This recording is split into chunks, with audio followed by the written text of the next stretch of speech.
Olá, bem-vindos ao mergulho profundo aqui do Jornal Alfredo Wagner Online. Ó, se você curte o nosso conteúdo, não esquece de se inscrever ou seguir o canal, tá? Para não perder nenhuma análise. Hoje a gente mergulha num artigo bem interessante do Jornal Alfredo Wagner Online.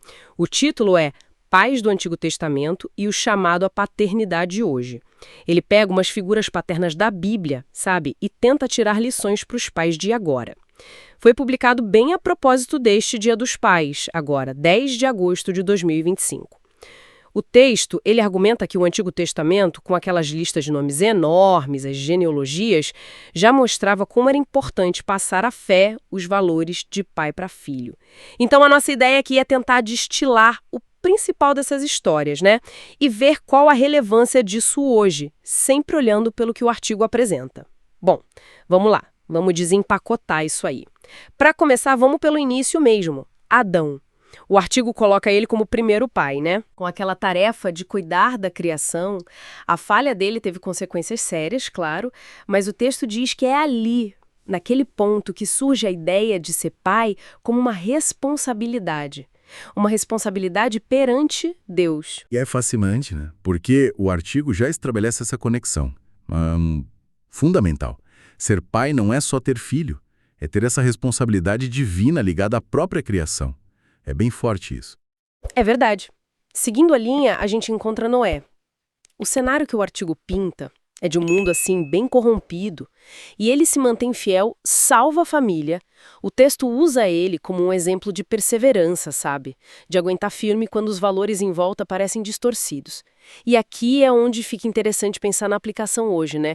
O artigo sugere essa ligação com os pais que sentem que estão remando contra a maré cultural, talvez. Sim. Se a gente conecta isso com o quadro geral que o artigo está montando, Noé vira um símbolo de resiliência, da importância de ser um guia moral para a família, mesmo em tempos difíceis, né? Uma referência de firmeza mesmo. Exato. Aí o artigo avança para Abraão, que é chamado de pai da fé. O destaque é a confiança dele em Deus, mesmo quando as coisas pareciam incompreensíveis.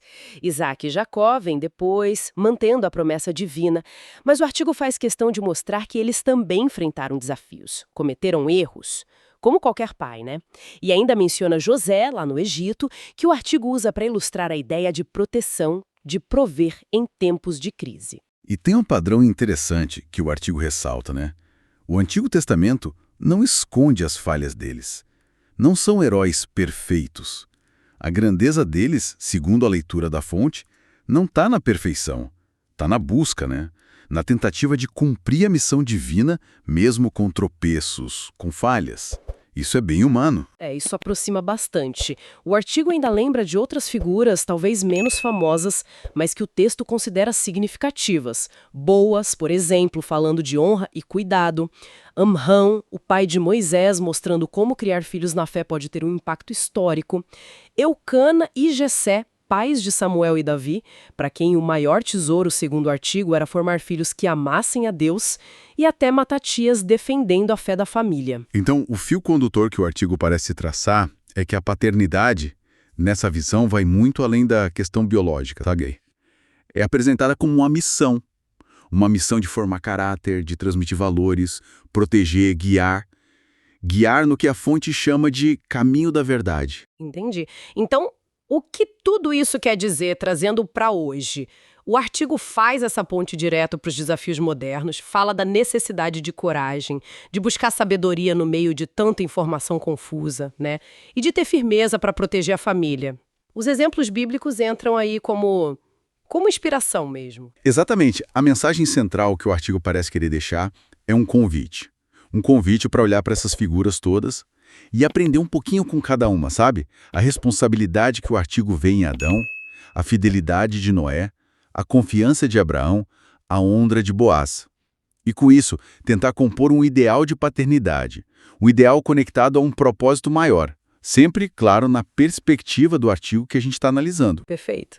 Então, para resumir, o artigo lá do jornal Alfredo Wagner Online sugere que esses pais do Antigo Testamento, com suas virtudes e também suas falhas, oferecem lições bem duradouras.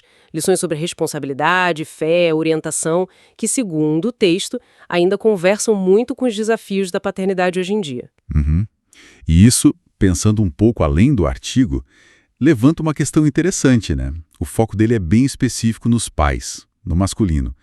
Fico pensando como essas mesmas narrativas sobre responsabilidade, fé, orientação, como elas poderiam ser interpretadas ou aplicadas se o foco fossem as mães? Ou figuras parentais de forma mais ampla, mesmo lá naqueles textos antigos. O que será que esse foco específico nos pais revela sobre a perspectiva da fonte, de quem escreveu? É algo para a gente pensar, né? Fica aí a reflexão. Ótima colocação. Bom, obrigada por explorar essas ideias com a gente aqui no Mergulho Profundo Jornal Alfredo Wagner Online. Para mais conteúdo, mais análises como esta, visite e siga o nosso canal. A gente se encontra na próxima.